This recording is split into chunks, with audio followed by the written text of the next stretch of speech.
Hi everyone, welcome to CD Cave. I'm Jack Barrel. Today I'm back with another video. Today I'd like to talk about a certain album from my collection. You might have seen it from the title or the picture on my title. So that's what I'll be talking about today. Gentle Giant, Giant for a Day is what I'll be talking about.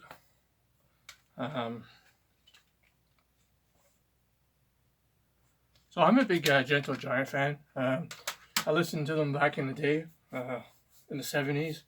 Then I kind of took a break from them for a while. Then a couple of years ago, I got back into them. I was trying to get back into a lot of progressive rock again, and going back into old Genesis and King Crimson and Nectar, all those bands there.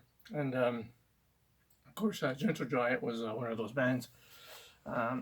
So I listened to their more popular albums. Like I think Octopus is a pretty good album. It's probably their best album. But I pretty much like all of them.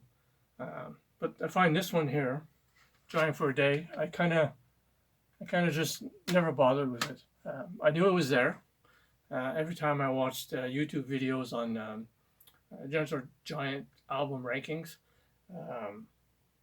this album was always ranked at the bottom. And people kind of said pretty much stay away from it. It's just that bad. And so often you don't listen to certain albums because of hearing people saying, whether you're seeing it on YouTube videos or on the internet itself, you're reading about it, saying that the album is that bad.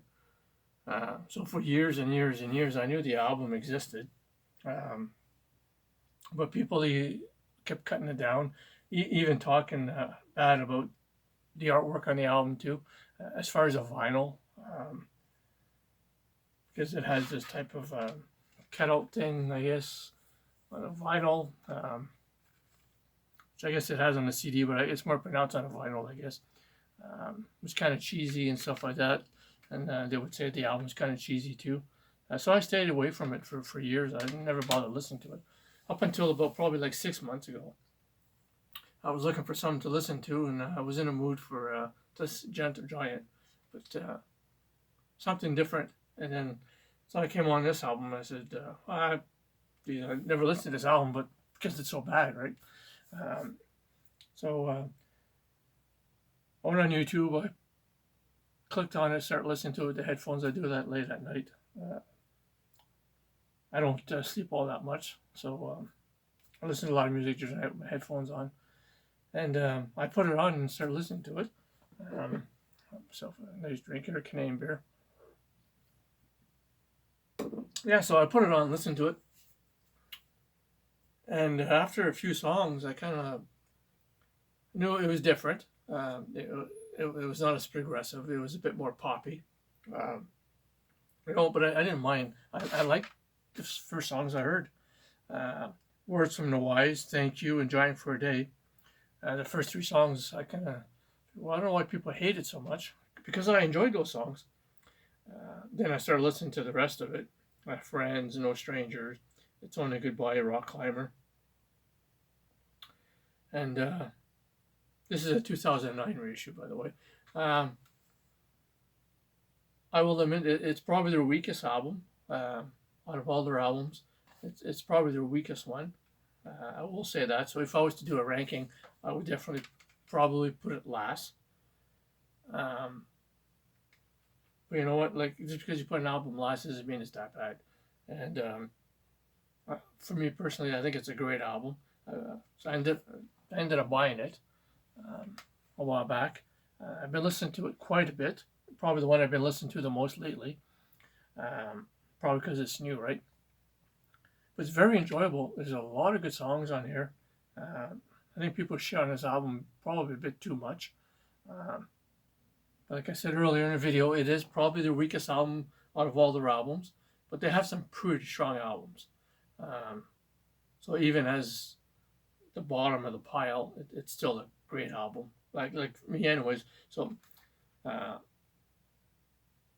don't know why I stayed away from it so long. Now I don't now when I see reviews and rankings on discographies on bands and stuff, uh,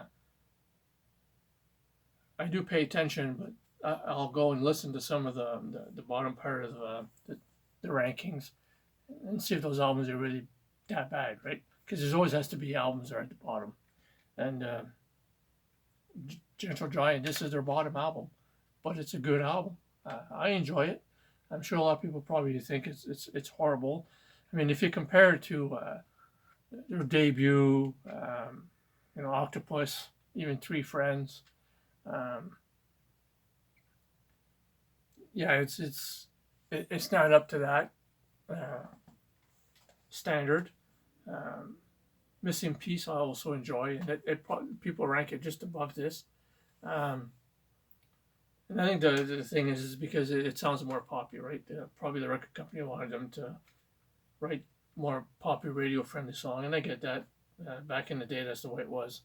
Um, but this is an album that I really enjoyed, and I think it gets shit on a bit, probably too much, uh, because it's not that bad. It deserves a bit more love, I find, and so I'm doing this video today. I might do more videos like this.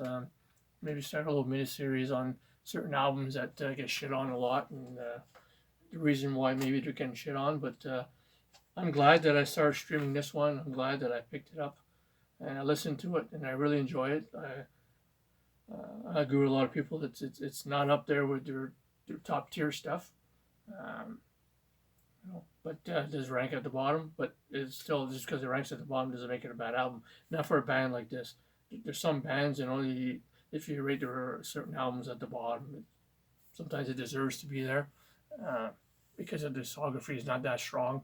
But Gentle Giant has a really strong discography, and even though most people rank this at the bottom, and I probably would too. It's a great listen. It's a great album. It deserves more love. People should go up, check it out, listen to it, and let me know what your thoughts are on this album. And I hope you enjoyed this little video.